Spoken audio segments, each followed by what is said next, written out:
Robert Johnson, served in the United States Marine Corps and served in the 1966 through 1970. Served in Da Nang, Vietnam, a place called Marble Mountain.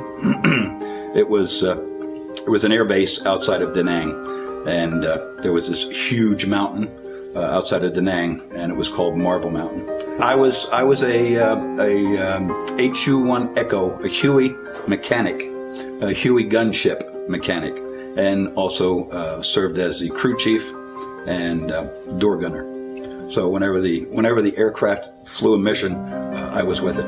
It was 4-man crew on the Huey, pilot, co-pilot, crew chief, gunner, and then there was also a gunner on the other side. I graduated from high school in 1964, and in that era, the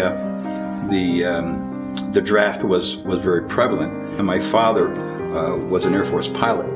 So I thought, oh, okay, I might consider getting into the Marine Corps and becoming a pilot. It's funny, Ginge and I were just talking about this I think it was just the other week. We were talking about our younger days of going to church, and I had to go to Sunday school and church every single Sunday. My parents woke me up and sent me to Sunday school and church, and I had to drag my sister, but they didn't go. And grew up in a Lutheran church down in Springtown, Pennsylvania, and went through their youth group and so on and so forth. I didn't really, I won't say I was a born-again Christian at that time, but I did go to church on a pretty regular basis. I didn't come to a personal relationship as we talk about in the Wesleyan denomination until here at Calvary in the 1970s. Boot camp is not a fun place. It's not a fun place to be.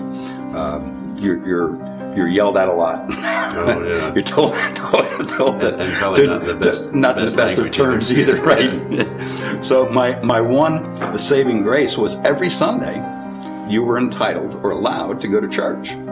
So for that hour, it was like I was in heaven. I could listen to the music, I could be quiet and not be yelled at, and it was just a very calming and relaxing time and situation. And I appreciated that time. When the Vietnam Memorial Wall was finished, I think it was not until 1990 era that I was able to visit it. To get myself to visit it, yeah. Right. Okay. I was involved in a mid-air collision, and we were going in on a cover gun run for a medevac mission, and the medevac chopper was coming out, and he ran into us. He had the nerve to run into us. Oh my goodness! Sort of a situation where we were on a mission, and the lead helicopter flew into a mountain, and we were able to miss the mountain. Think about that once in a while. Mm-hmm. It was a sad scenario because those were the guys that were hurt and needed to get to a hospital, and we were trying to give them cover, but they didn't see us giving the cover for them, and they flew into us. But about God saved you, or somebody saved you. Somebody up there didn't want you yet, or any number of things back at that time.